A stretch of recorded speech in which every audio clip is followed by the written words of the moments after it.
If you're looking for pound the best home health and beauty fragrance products, you need to go to ashkickin.com.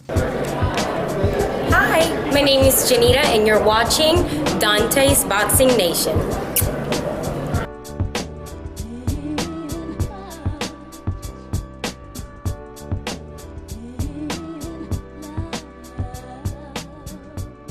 Okay, Anthony's Joshua's back on. And our next question comes from the line of Kevin Ioli with Yahoo Sports. Good morning, Anthony. My question for you, first of all, I'd like to start with, in boxing, a lot of fighters don't take a fight of this significance this early in their career like you have with Klitschko. You're 18 fights in, and a lot of people will let that go and build up more fights and get more paydays. Why were you motivated to take such a big fight so early in your professional career? I felt it was bound to happen. I felt the division needed it. I'm not doing it just for myself. If you listen to what I say sometimes, I'm always about the industry.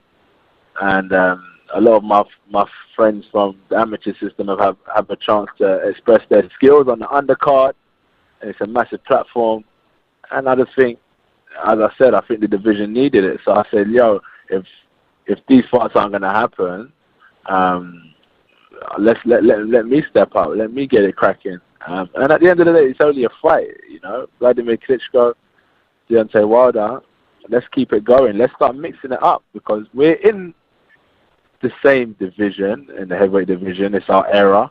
What type of an era are we if we don't come together and have some trilogies and bring some excitement? So I'm all for it. So that's why I really wanted to take the fight. When was the first time that you saw Klitschko and reasonably thought you could fight him? How long ago was that? How long ago was that?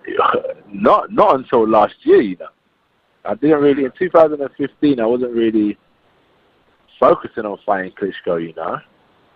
I wasn't actually focusing on fighting Klitschko. And yeah, I was like moving towards, who was I going to fight? Maybe if after Molina, you know, we could have maybe done Pulev as a mandatory, you know, and gone down that route and started dominating like the European market and, you know, Ortiz and these guys. But the opportunity came up and it's a big fight. It's a good challenge and let's get it cracking. As I said, it's good for the division and the attention it's brought is phenomenal. And I think it benefits everyone. So let's be part of that. Let's be at the forefront of all this. Anthony, one other thing I wanted to ask you, you know, obviously you're getting a massive payday for this fight, and you're a young guy with a lot of big fights ahead of you. I wonder if you ever think of somebody like Floyd Mayweather, where he made close to $750 million in his career.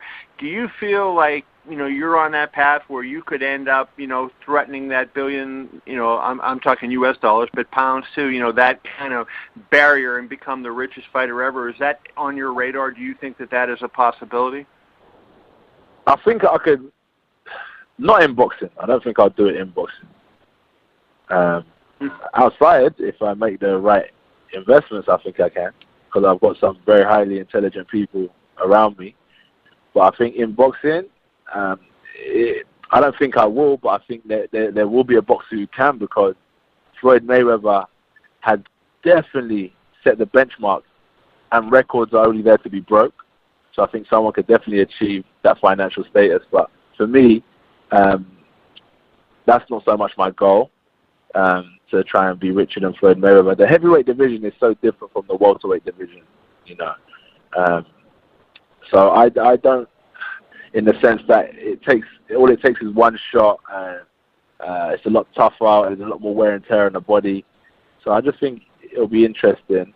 But I definitely think we'll make money. There's no doubt about that. But I'm not trying to put myself on the same pedestal as Mayweather. And two other quick questions, Anthony. When you look at Klitschko and break down his fights, when do you think he was at his absolute best? Was there one fight where you think signifies Vladimir Klitschko at his peak? Maybe, I think when he fought Marius back. And what about that performance? I did it with a bigger guy, controlled him with the jab and the 1-2s, and he had the stance. And remember, he went 12 rounds, so he had to control a bigger man who is potentially heavier, stronger, and he controlled him with boxing skill. And I think that's when he was at his best. When I've studied him, that's when I saw him at his best. So I watched fights around that era. And then my last question is a personal one for you. I know you got into boxing late and kind of, in boxing to a degree saved you, so to speak, and put you on the right path.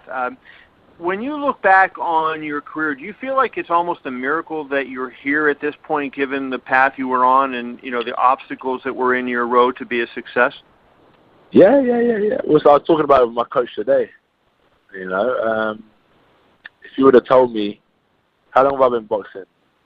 What is it, 8 years, 9 years, something like that. If you would have told me 8 years ago, listen, son, if you walk through that door into the boxing gym, you'll do this, and this, I'd have been like, yeah, right. Do you know what I mean? So it's been phenomenal. And why we do all the promotional stuff and get involved in big fights is for motivational purposes. I know there's some other kid that's going to come up and be phenomenal because he may have seen myself, and my journey and wants to be involved and get involved in what we're creating. So, yeah, man, I'm all for it. I love it. I enjoy the sport. I'm actually thinking now, today was my last day of training camp. I'm thinking, what am I going to do in my next training camp? How am I going to improve? And I'm enjoying the journey. It's fun. Boxing is a good sport. Thank you, Anthony. Good luck to you. Thank you. Our next question comes from the line of Brian Campbell with CBS Sports. Hi, Anthony. What is your history of sparring with Vladimir Klitschko, and what can you take from those sessions for this fight? I would always say I'm not a gym fighter, so I don't go and prove anything in the sparring. I went there mainly just to look at how the champion sets up training camp, but how was sparring? It was good. Vladimir's technical. He'd try and maneuver you with his lever hand, put you in a position to throw his right hand. So yeah, that's what I got from Klitschko. He's patient. He was just trying to set me up so he can throw his shots, and I was just working on defense, moving, jabbing to the body, jabbing to the head, and then I'd go back to the corner. Ali Bashir would say, "Stick it on the champ, stick it on the." I say, "No, I'm not here for that. I'm not here to prove anything. I want to watch. I want to analyze." You know what I mean? And that's what I got from sparring. It's just how he kind of operates in the ring, and I learned how a champion sets up training camp. When you look at the totality of his career, how would you grade the strength of his chin entering this fight? Yeah, he's got a good chin. How long has he reigned? 10 years? Yeah, he's got a good chin, man. Like, you know what I mean? You can't be a championship fighter for 10 years with a bad chin. So, that's what they say about the heavyweight division. It takes one shot. All these fighters that we claim have got good chins were the ones who got knocked out by Vladimir, right? So, he must be doing something right for sure. Like I remember Samuel Peters. They got granite chins, but they still end up getting knocked out down the line, and they don't go on and do great things. So, regardless of the chin, I think he's got something right that works for him. I was interested in your take on essentially Klitschko's legacy, where on one side there's the incredible 18 title defenses. On the other side, it was a very weak time for the heavyweight division. Are you more apt to say that he's overrated or underrated historically? Underrated. How come? Underrated. You just like when heavyweight boxing, it comes with bigger prize money, more attention. To stay disciplined for that long is a serious task, man. You know what I mean? And him and his brother, they done well. They done well to reign for that long. So I think, if you put yourself in that position or myself in that position, and I dominate, I would want credit. And I would want to go down. I would say I'm one of the greatest. That's how long I've reigned for. No one could beat me for the last 10 years. It's a good achievement, and I would want to be recognized for what I'd achieved in this sport. And finally, Anthony, if you win this fight, what would be your plans in terms of conquering America? I think just fight Wilder. Jared Washington. We fight Jared Washington. We can fight Deontay Wilder, Bermain Stavern, Jennings as well. These are like the hot shots right now in America. I've always made sure I fought some Americans on my way up, so we can get the buzz out there. But I think I have to come out there and fight for sure. That's the most important thing. Thank you. That's a good follow-up, Brian. Thanks for asking. And I think Lance Pugmire was asking before your phone cut out earlier, and you didn't get a chance to answer. Anthony, is it important for you to make it in America, to come over to America and fight, and to generate some popularity on par with what you've done here, incredibly here in the UK? Yeah, 100%. America is the mecca of boxing. If we can cross over into the States, still keep the fan base in the UK, I think we cracked it, man. I think that's mega stuff. That's global boxing. And you got a guy, big guy, heavyweight, a name that's easy to pronounce. You know, I can speak English well, so I can relate to the US market. So all I have to do now is come out there and fight and show them what my trade is. And hopefully they'll appreciate it, and then we can start talking about setting up major fights there and bringing the same attention in the UK to the US, and that would be phenomenal. Very good. And we know you have a big fan in James Corden, the late-night host on CBS television. Operator, do we have any more questions? Our next question comes from the line of Keith Idek with BoxingScene.com. Yes, Anthony, can you tell us roughly how many rounds you sparred with Vladimir and when that was exactly?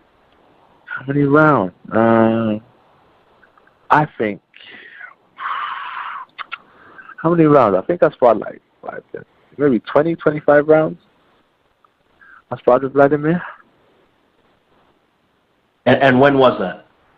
That was in 2014, ahead of his Kubrat Pulev defense. Okay, and that was out at his training camp somewhere, right? Sorry?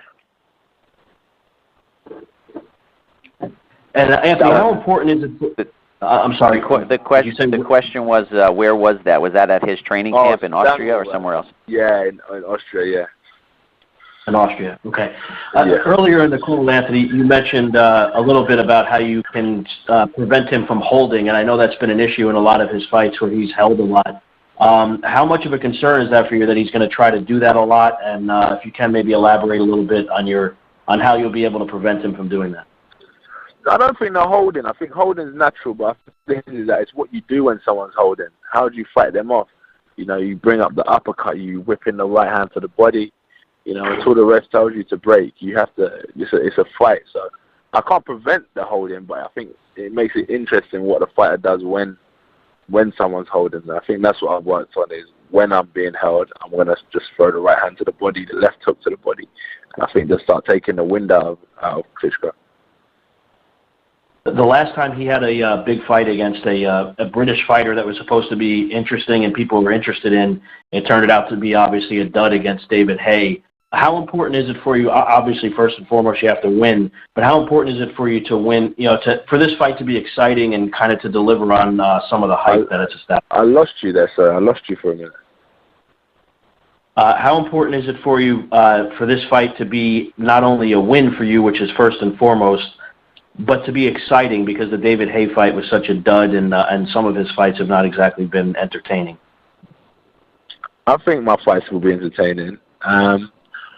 It is important for me to be entertaining. It's not only winning. My coach has always told me it's about how you win. You know, so I think I respect that. He always wants my stock to rise. So I've always tried to go in there and perform to a certain level. And I want to go out there and just. It would be sweet to knock Vladimir out, because that's what heavyweight boxing is about, right? So I think that would be sweet. I'm not into this 12-round boxing. Do you remember watching the Haye fight, the Haye-Klitschko fight, and what do you remember from that?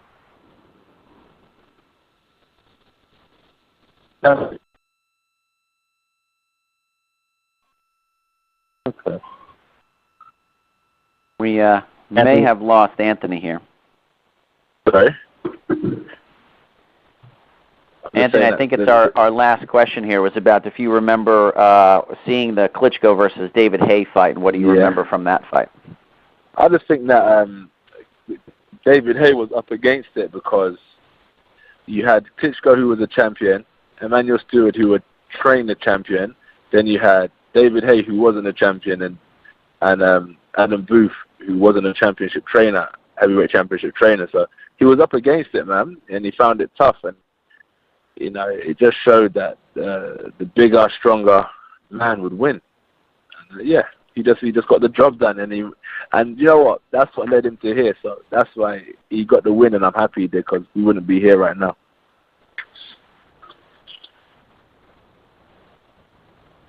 All right, guys. Anthony, I want to thank you.